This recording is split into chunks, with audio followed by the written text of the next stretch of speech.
Welcome to the 4th Annual Guild of Music Supervisors Conference.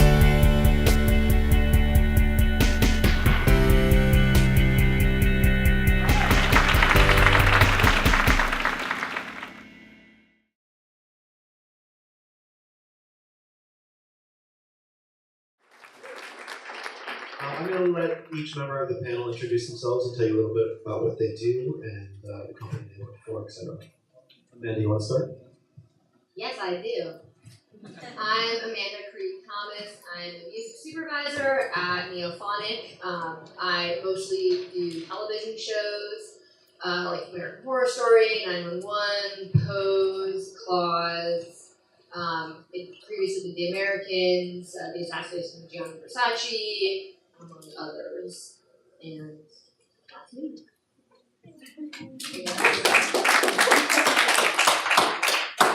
I'm Morgan Thorick. I'm a music supervisor at Goodyear Music Supervision, and I work primarily in ads.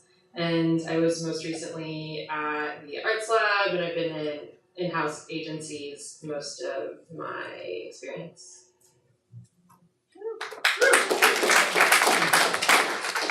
My name is Sarah Smith, and I do creative pitching for Bank Robber Music, which is master side pitching for independent labels.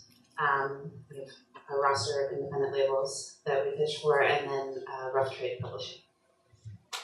I'm Brittney Ramsdell. I work at Universal Music Group. I handle creative pitching for film and TV for Island Def Jam Republic and Burke. So I asked that we kind of sit this way to give you a visual representation of licensees and licensors, roughly film and TV, ads, independent and small labels, and major labels. The first word in the subtitle of our panel is trust. So I wanted to start with a few issues of trust. As we've talked about, we're not going to cover some of the more basic nuts and bolts of how do you get your song on a TV show, or how do you clear a difficult hip-hop song.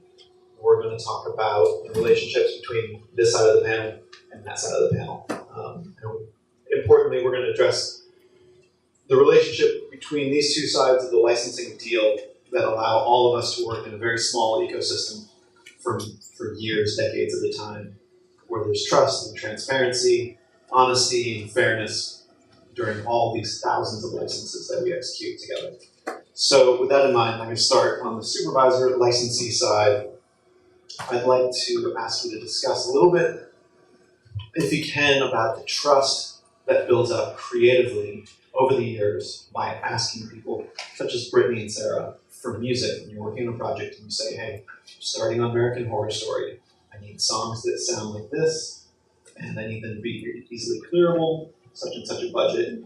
But most importantly, start off by talking about the creative trust that they've built over the years by sending you good music and exactly what you asked for. Yeah, you kind of hit the nail on the head in that. I mean, how, creatively the trust is built up is by saying, like, kind of reaching out and saying, this is what I need, this is what I'm looking for, and have it actually really be met. And, when I'm reaching out, I'm really specific with that creative. Like, I need this, it needs to sound like this, it needs to be from this time period, it can't be released after that. And, people who are, who want to build that trust, and people who I do then trust, who really take those things to heart, and they really say, like, really like listen to what I've written, and they not only service that, but then like say, like, hey, even if they're sending something else, like, hey, like, this may not be exactly what you're looking for, but like, here's this. But just the way to build that creative trust with me is both delivering on what the request is, but like demonstrating that there was thought gone into what it is. So when someone like Sarah and Brittney, they're like, I got you, don't worry about it. They take what I sent to them, and I because they've delivered that many times, and they've delivered great songs. They haven't tried to like oversell me or undersell me. they've really been really essential putting the creative of the need first and asking questions where like, hey, you maybe weren't clear about this, like, are you open to female vocals or do you definitely want male vocals or whatever, and just doing all of those things, like asking those questions or, you know, at least providing more context when sending stuff. That's the stuff that really builds trust with me because it shows that they really thought about what I sent, and then that's where the trust is being built. It's like that's when I start trusting people, and I know that even maybe if I don't have time to write out every explicit detail, they've demonstrated their thoughtfulness many times over, so I know that it's still going to be fine, and I'm going to get what I need. For me, it's more about pitching like proactively. So I rely on licensors to like I have long-standing relationships with all these people, and over time we all get to know each other's tastes and what brands I'm working on and what sort of creative I'm trying to push. And it's nice that it's nice to know that these people know my taste so well that they can read a brief that I've sent that maybe is the same brief that you sent and know that like I'm into, like they want to send me some wild cards that they know I'll be really into. Or when people at like a major label will pitch me not just the priorities that the label is pushing, but also, hey, I was just in a meeting with this person we just signed and I heard the song and I know it's like right up your alley. It sounds just like this thing you were asking me about the other day and I feel like you would really, maybe it'll come in use. And so that's something I really like, the curatorial aspect of working with people who know my tastes and know sort of where like we're in communication pretty regularly and know what kind of briefs I'm working on and will keep me in mind as they hear other things that I can use in the future, because I don't send out a brief for every project I'm working on. So a lot of it is just me pulling from things that I've heard and I love. So when label partners like know my tastes, it's huge. It's great to know that there's like a person out there thinking of like my ear when they're listening to songs. That's great. And I forgot to introduce myself. My name is Jonathan Leahy. I sit in the middle for a couple of different reasons. I'm the moderator, but I also I'm a music supervisor. I also manage a one-stop catalog of music as well. So I know both sides of this equation. So going over to the licensors, Sarah and Brittney, the trust and the knowing the customer aspect that Morgan just talked about. Can you talk about how you strategically build those partnerships, get to know your clients, and make it, essentially, at the end of the day, make your relationship with these people work for your clients, the bands? Yeah, well, I mean, I think that there's a lot of levels to that question and about like building relationships and trust with our clients and supervisors. On the one hand, it is kind of a long-term thing, getting to know individual tastes. That's why I always say to our clients why it's important to, get supervisors into shows and that kind of thing. That's how you learn what kind of music they like and what kind of thing that they're, more apt to gravitate towards. And then creatively on the pitching side, we have to navigate, our priorities that are coming to us from our labels or from our bands. And so, we have to be sure to not only pitch the priorities that we're pushing at the time, and to really read the brief and send stuff that's relevant. And, it's a matter of, kind of your own personal reputation of I don't want to go to Sarah because she's only sending me the, most recent releases.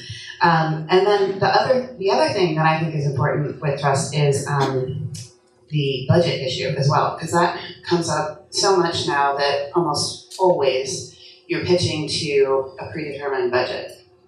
And so we need to be sure that we know what our artists will clear for, and also, what they what red flags might come up in terms of content, excuse me, and what artists are not open to commercials and that kind of thing. So there's a lot of elements when it comes to the trust issue from my perspective. Yeah, and I think to build on what you said, and you guys kind of said, luckily at the end of the day, most of us know each other pretty well. We're all friends outside of work, so it's kind of easy to know your guys' taste and what you want. But like you said, it's really important for transparency, I think, and just communication. Like there's certain artists that we have that just don't approve, or they take a while, and I think it's important to relay that info. Even though you're kind of put in a weird position, because you might work at the label and you're supposed to be just pushing things all day, but that doesn't help you guys do your job. So it really helps if you guys can just be honest, and I try to just give as much info as I even know. I might not know all the time, but I'm like, this is what I know, do with it what you wish, but this is kind of what I know about this act and where it's my head. I think just to build on like honesty, well, I mean, clearly it's important, and I'm sure we'll talk a lot more about it. I mean, it's in the title, but like that is something that really does like, traverse both creative and legal and budget and like all of that stuff. In my opinion, and like on the creative side, sort of say on the creative side, like, and I touched on this earlier. It's like if you're sending something that wasn't to the brief, being honest about it, like I think about, like I do a lot, like when I reach out a lot of times, just like period stuff or whatever, and like I'm always looking for authentic stuff. And the second I put in a creative brief, like this needs to have been released at this period of time, and like people just slip in whatever, that their trust is broken. I'm not reaching out to them again for something like that. And it would have gone such a long, like so much farther if they had said, hey, I have these tracks that fit the brief, but these are, these ones are, released 2 years later, like I put them in a separate folder, but want to make you aware, like that goes, it's a creative thing, but it deals with honesty, and like it's so important in every element. Anyway, Yeah, there's many levels to trust. I have an entire note card full of different angles to talk about trust. So many, like how many different? Well, what's really wild is that you two will license songs from licensors. Sometimes there's so much trust baked into that, and we talked about this a little bit beforehand, which is you don't see their artist agreements. Like you don't see the paperwork saying they own this master, or their publishing agreement saying they publish this song. So one of the many values that licensors provide to artists that I think is kind of invisible, it's 99% invisible, is that you endow them with the trust that allows licensees rather, to proceed with confidence. That's not a question, that's just me talking about how great they are. So talk more about, Sarah brought up the budget issue. Can you two talk more about how you approach being upfront and honest about the budget limitations and how it can be elastic and change over time? A big song, give you a hypothetical, and then you guys talk. Say you get a screaming deal on the song. You get a really, really low rate because you say you're all out of money, and you are out of money. But then a big song drops out, and now you have money again. What do you do? How do you approach that? On the ad side, we have pretty much every brief we're working on, every single client says like, our budget is, let's say, $50,000. It's low for the media, and we need something within budget. And then they also say, but if there's something great outside of the budget, we'd love to hear that too. We can, maybe we can sell through to the client, we can get more money if the client falls in love with it. So we're sort of always walking this fine line with licensors of saying like, here's our firm budget, here's what we've been told we have, but then maybe there's a song that I know Sarah represents that would be perfect, but would be $100,000. So then I think that's kind of funny because from my perspective, I feel like I'm talking out of both sides of my mouth sometimes when I'm sending a brief where I'm like, we really want something like this, but we have open ears if it has the perfect lyric. So I think that I guess I just kind of want to say sorry. Same. But it's literally every client client ends every call with like, yeah, so that's our budget, but you know, if you find the perfect song, we could find more. The budget is always 10 grand until the executive producer hears a Led Zeppelin song. Yeah, for the art director. So that's like one aspect of it, and so we're sort of dealing with multiple tiers, and then I think it's like we do a lot of price checking before we send anything to our clients. So because I don't want to pitch something that's going to be like wildly outside of their budget and not know it. So we check with people a lot, and you know, is this in the range for your client? And I think that that when I hope that people are trusting me when I tell them that's how much money we have. You know, like I try to always just say, this is the most we can get, and hope for the best. I mean, I run into that all the time. It's like, you know, you try as a supervisor, it's your job to be responsible with the budget, and everyone's looking at you being responsible with the budget. Then all of a sudden the editor, the executive producer, the director comes in, and you spot that maybe I sent a brief at, there's like literally like, you know, 10K max, like da-da-da-da-da, like can't go over.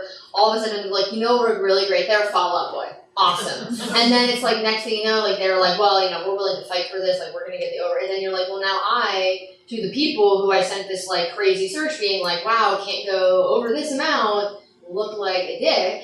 Because if they're like, you know, if they watch, they'd be like, wait a minute, they said they only had this amount of money, and like this, it's like, well, like, that happens so often. I can, in her defense, I can vouch for that. Oh my God, it happens so often. The bosses, the people that tell us what to do, make us look like liars all the time. All the time. The most we have for it is X amount of dollars, and then they want a giant song. Yeah, so that happens a lot, but I mean, you know, as much as but when we do send it out, like, it's coming from a place of like, I want to be the one to be responsible for the budget. Like, that's my job. So when I say I want something that is, you know, X amount of money, or if this is the parameters, again, I kind of go back to the same thing as like, you know, a period thing. Like, what, you know, I love when I trust people when they're like, hey, these might be a little bit over, but I'm going to include them, but I just want you to know. You know, the budget does get tricky. I don't know if it does, because like I, you know, especially if I'm in a bind, like if I'm sending like a search to like labels, publishers, one-stop companies, and I'm like, hey, my budget for this is blank K all in. I know that, you know, I'm sending it to labels who maybe aren't publishing or this, but like a big thing with trust for me, like a big trust builder or breaker is like, I've been pitched stuff being from like a master being like, this should be fine. But it's like, have you, and then we also do a lot of calls. So like if I get a pitch on master side or from one publisher, I will, especially if it's something that I'm really excited about and I know that they really are going to care about the money, I will call everyone to just be like, hey, this was a pitch, is this going to work? Like, we just want to do the research and da-da-da-da. And like, it is really frustrating when like the master or the co-publisher is like, oh no, that would never clear for that. And I'm like, wait, then like, does that person who pitched it like not know anything about their own song at all? Like, yeah, the most common version being an indie label sends you their artist's cover of a Frank Sinatra song. well, yeah, So, like, oh my God. yeah, 2,500 a size, no problem. Yeah, and, or like this master's fine, but like no idea about the publishing on this one. I mean, like the cover or whatever. So just at least, you know, obviously, like if you have one part, I don't expect you to know all the ins and outs, but like it's conversely to trust builder when somebody is like, hey, just so you know, I only have 50%, but like I've made calls to the other 3 people and I've made sure this is fine. And then I'm like, whoa, like, Oh, I love that. that's amazing. Yeah. Versus the person who's like, what do you mean? Like, I obviously can't talk about publishing. Like, I'm like, oh, I get it, but also like, okay. Well, I think from the label side too, that's kind of where your relationships come in again, is if I'm getting a search from you and it needs to be a certain budget, I'm terrified that I'm going to pitch something that doesn't come in under budget. So I'm going to send that to my licensing department. I'm going to send that maybe to the publishers too, and maybe the artist managers, just make sure everybody's on the same page, and it could be something as simple as like a quick IN to Cobalt or whoever. Mm-hmm. And I think that makes all the difference. Of course, you can't control one writer who has 2% who, has a mind of his own, but you can try to at least check on the majority of it just to make sure that you're not totally wrong in everything. And Brittney's obvious. She'll say like, "Look, like this is hard, or this, or I really don't know," and like, it's helpful to have that information. So then we're, because our jobs end up being like 95% just managing expectations. So it goes back to like honesty and knowledge. And so it's like, look, like this, like I'm pretty sure it's going to come under this budget, but like there's an artist approval and it could be really tough. Just like now I know, and they're like the worst thing I think anybody in any field feels is being blindsided. No one likes it. They don't like it. Directors don't like it when we do it. We don't like it. Like no one likes being blindsided. That's an idea for next year, by the way. A panel called Managing Expectations. Oh my God. Blindsided. I'd like to change gears for a second and talk about something kind of specific that I don't think might be unique to this panel, but it has a lot to do with trust, and that is exclusive and unreleased content. And I wanted to put it over to the side of the panel. It's kind of an open-ended question, but how do you deal with requests for exclusive, unreleased stuff? And not the nuts and bolts of watermarking audio, but everything else that goes along with it, as well as the request for things on spec and negotiating demo fees and all of that complicated thing that is so much based on trust. So I can speak to that because we get asked for unreleased music all day, every day. It's January. They're like, "What's coming out next year for summer?" I'm like, I have no idea. Sometimes we have stuff. Sometimes it's a demo form. Sometimes it's not final. So if people are looking, they're working on a show that's not coming until December, and they're going to want new stuff. It's probably not done yet, and it's probably not cleared yet. And I think that's probably something that's really misunderstood. We're not all just kind of making albums and then sitting on them for 9 months and then putting them out. So there has to be a little bit more of a back and forth there. Like I'll hit you up and say like, here's these 10 songs that I think are great. They're not done. Let me know if you're into them and I can start clearing them. So it's kind of, you have to do things a little bit backwards that way. You can't just expect them to be ready to go. I've had people go silent on me and then the day before be like, okay, I'm ready to license this. I need an approval by tomorrow. I'm like, it's not cleared yet. So I think there just needs to be more of a back and forth there. Like I'll ask people, if I'm trying to premiere a song in a show that's coming in 3 months, I'll ask them like, okay, well, when does this mix? And when do you need final audio? When do you need the approval? That way we can kind of line up on the label side. There's all these things that have to happen on our side. We have a musicologist that listens to everything. It has to go through business affairs. There's about 9 different channels that it has to go through that don't involve me. So it's, I think, just pushing everything through on our end and knowing how to do that, which is complicated as well. I don't know if you can talk to the inside. Yeah, well, we hammer it into our artists that people want unreleased and, potentially exclusive stuff all the time. So, we have our artists sending us music that's unreleased. So for us, it's not a problem, but I think it's the same with what you were talking about with, if you're looking at an album cycle at this point, we don't, it might be 3 months now. It's not what it used to be in terms of you get music and then it's in January and it's released in fall or something. So it can be kind of hard to get like the big summer hit early. Yeah, and then you also were asking about like demos and fees. Yeah, that's kind of complicated, big thing. And I have a feeling that you two interact with that request in a very different way. If a music supervisor says, "Hey, we're doing an ad for Apple, and we need a custom song," how do you go about pre-negotiating the fee or getting some demo fee or a kill fee in place that goes unused, etc.? We kind of just work with the supervisor, and going back to trust, this is a definite theme. But if someone tells me that they don't have money for a demo, then as long as I haven't been burned in the past, I'll take them at their word. And, we might have artists who are, not on the road and want to work and, and we can keep if the demo doesn't go, we might have people who are willing to work on it. But obviously, we prefer there to be a demo fee. Well, I think it depends by artist too. Some Yeah. artists, they have studios in their garage and they'll bust one out and it's not a big deal. Some artists have to actually go into the studio with a producer and, it costs a lot of money to do that. Some artists don't want to get out of bed for less than $500,000. It depends.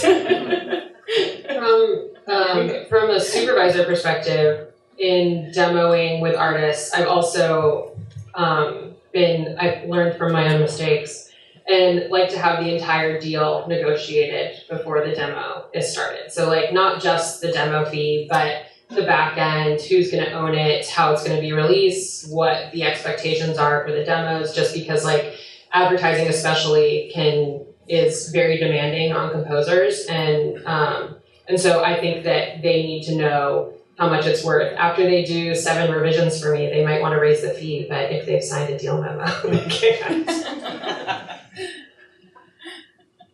You have anything to add? Anecdotes about the last time you had a custom song made? I don't want to share any anecdotes.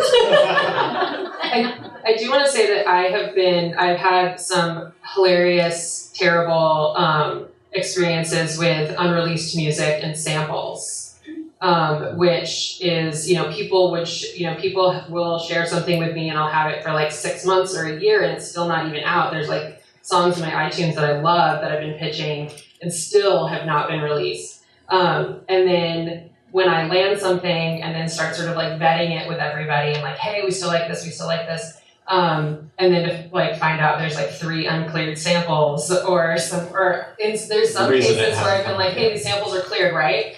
They're yeah. And manager is clearing them. I think the unreleased stuff has a higher chance of slipping through the cracks with that, and then there's always last minute scrambles. And I've always been able to get it cleared, with one exception. That will haunt you forever, I'm sure. Never people involved.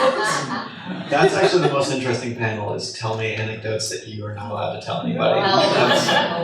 Yes. Um, I mean, just going back to the honesty part and with the demo stuff, where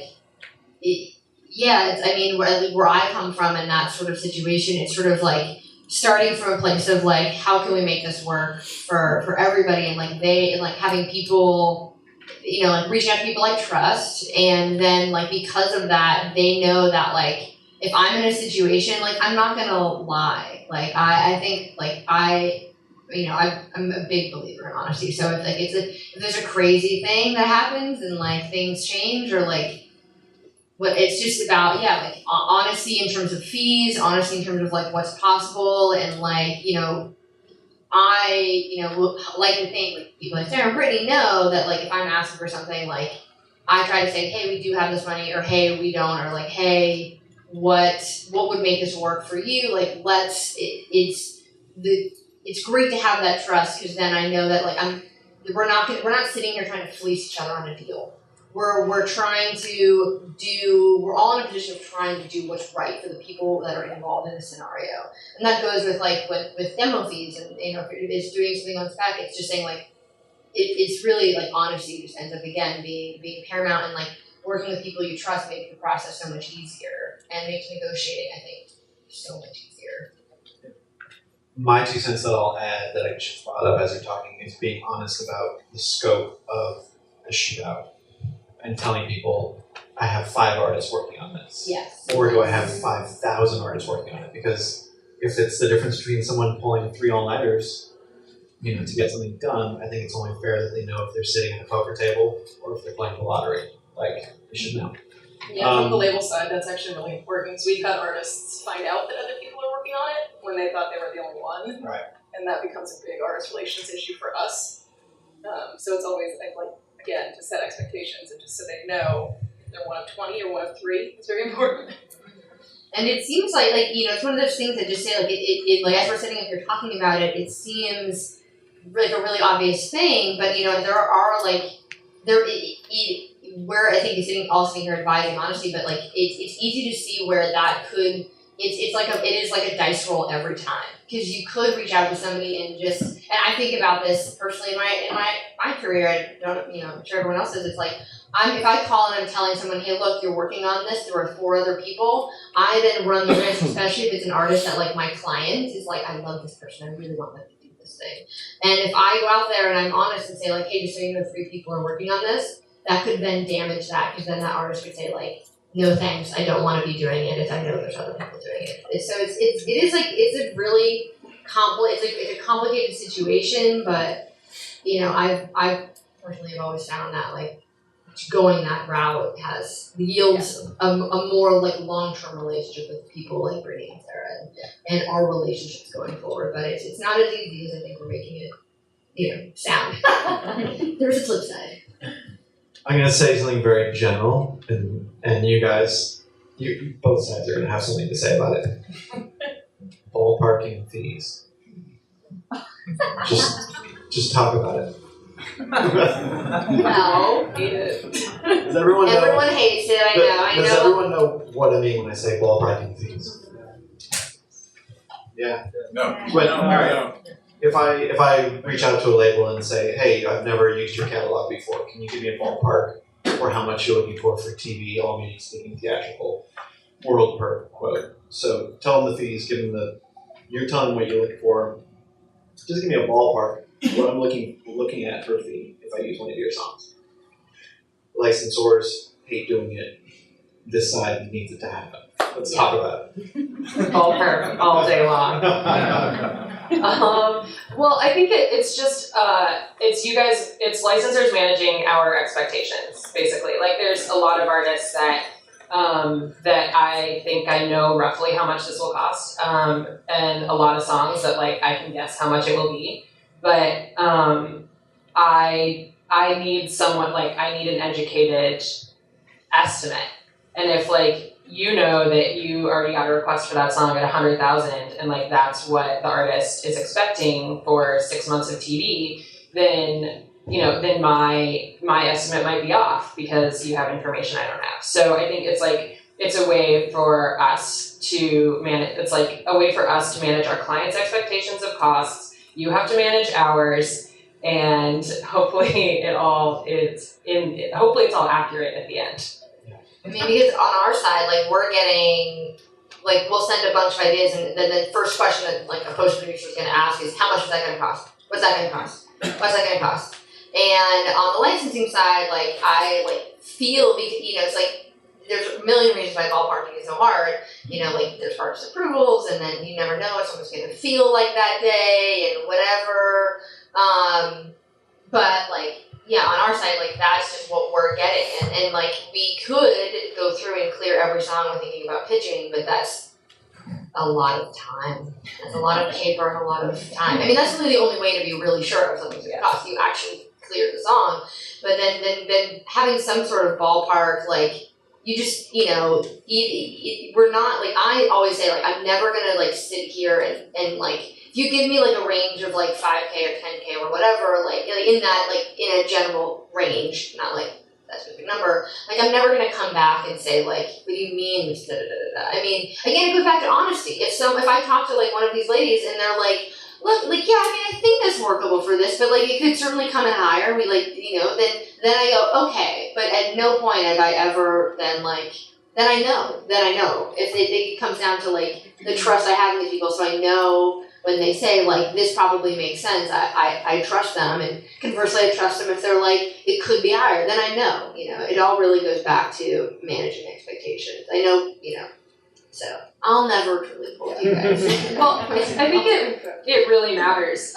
You're like a long time ago, an independent label ballparked something for me for like $5,000. It was like an online thing, and we sold it through to the client, pitched it for their budget, and then when I went to like confirm the quote, they said, well, what if we want $50,000 instead? And I was just like, I don't know. No, you can't do that. So like it really, I was like, cool, the song's dead. and we ended up doing it at 5,000. But I think that's the importance of like, if you really want $50,000 for a song and you're not willing to do it for a low fee, then like don't try to, I don't know, I guess like don't try misrepresent it, even out of the best intentions. They're really making you guys sound like bad guys. Why do you hate it so much? I don't hate ballparking.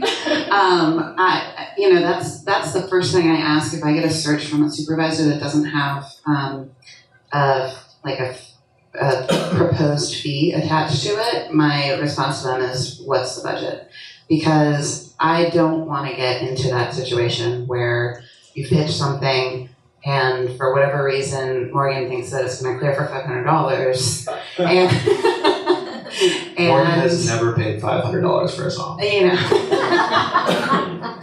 I don't want to make Morgan look bad, and that makes me look bad. So I like to have that conversation. The cold ballparking when someone comes to you and says, I like this song. How much is like, what's the ballpark on it? That can be a little bit nerve-wracking from our perspective because we don't want to tank the deal and we also don't want to sell our artists short. But yeah, I mean, that's just part of like the communication that's so important between our two sides because, we ultimately want to get deals done and make money for our artists. So anything that we can do to make sure that we're communicating effectively, I think is a good thing. Yeah, and I think it all goes back to transparency again. Like you guys said, I think it also goes both ways. I've had people say, give me a ballpark for this for TV, all media worldwide. So you give them the ballpark, and then you get the actual request, and they're actually using the song 6 times. They fail to mention that. And then they try to hold you to your ballpark, and you're like, well. So I think it goes both ways. Like you guys would never do that. Yeah, it's really Who are these people doing this? Oh, okay. Get out of here. I want to propose a compromise that I've seen. I've seen this used, and it requires one extra email, but it goes like this. You say, can you ballpark it? You say, I can be flexible, what's your budget? And then you say, well, 20 grand aside would be great. And then you say, are you lying to me?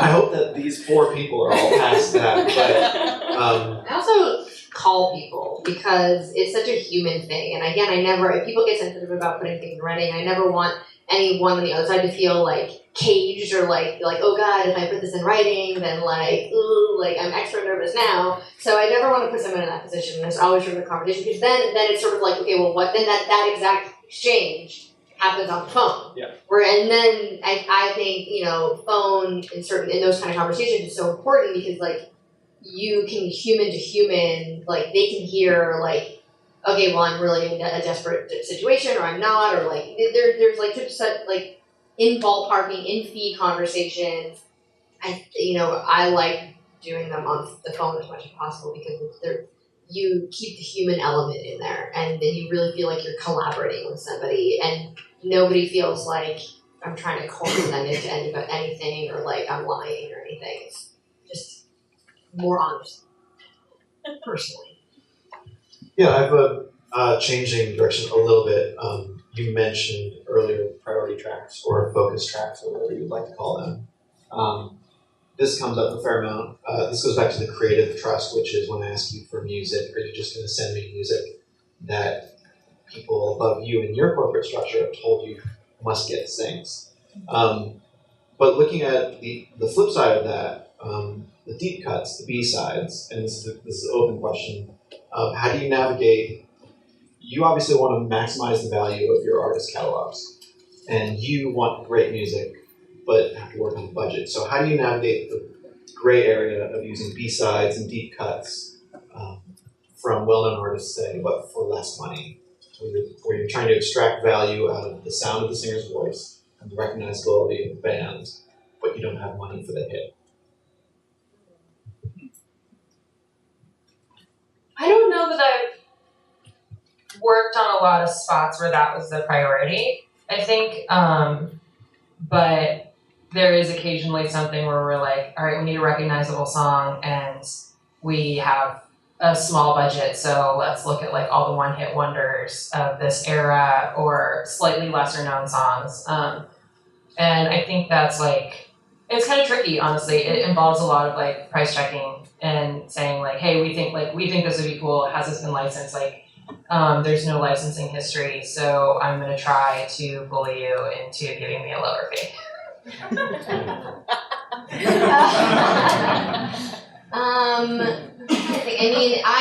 These are the nicest people in music, by the way.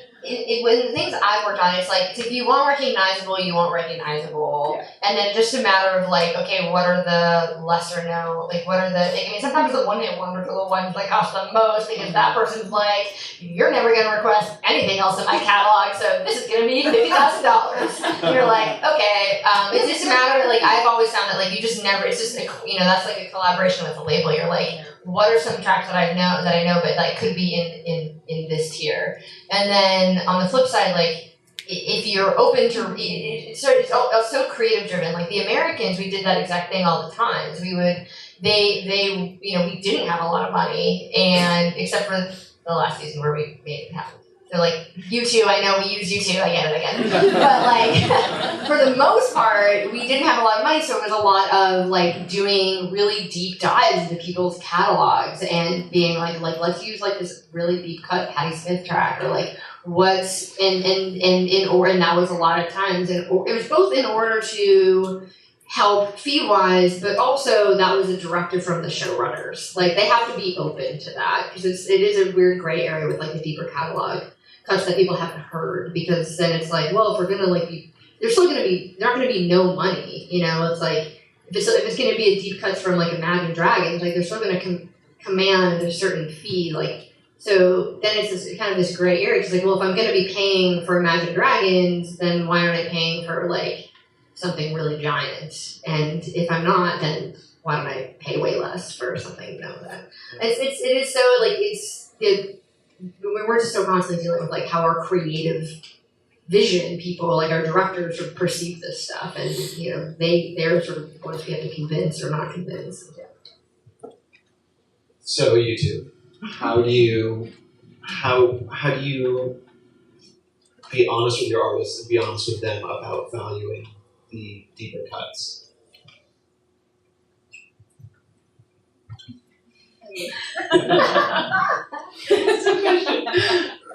It's tough. It's a tough question. I think about it all the time. That's why I wrote it on the card. I figured I'd ask you in public. Because it strikes me oftentimes when I talk to people in your position, the hit makes $1 zillion, and there are deep cuts that have never, ever seen a license. Well, I mean, we have a motto at our company, which is, we promise you nothing. Because,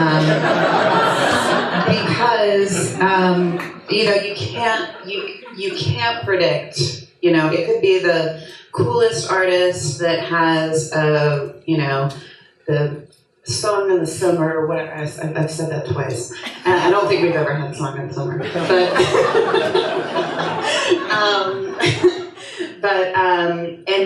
and you can't get a place because for whatever reason it doesn't work in a commercial or in a TV show. So we always say we'll do our best to make sure that the right people hear your music. And I had another thing I was going to say and I lost it, but give me a second.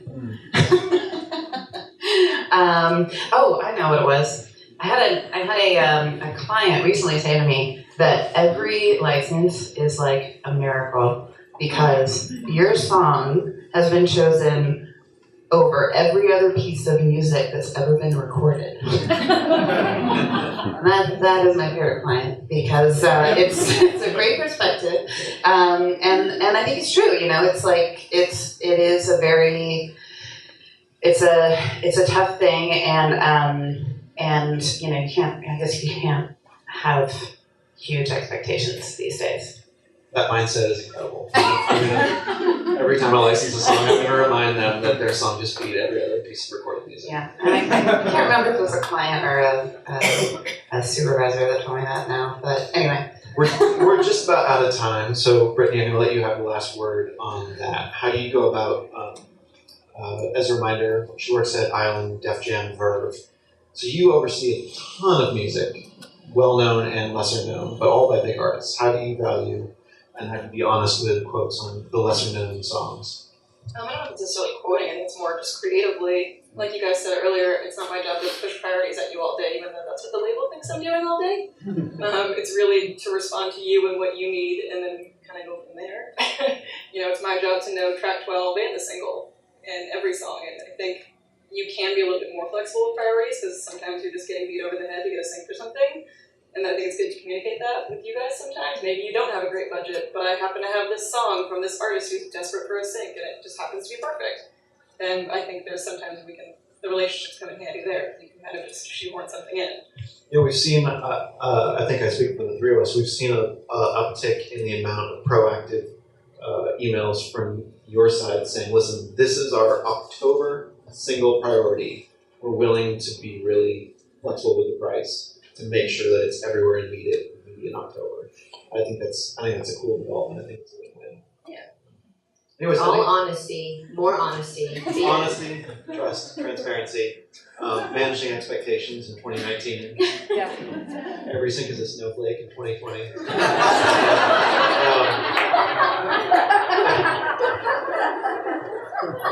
I think that's all the time we have. Thank you, everyone, for coming.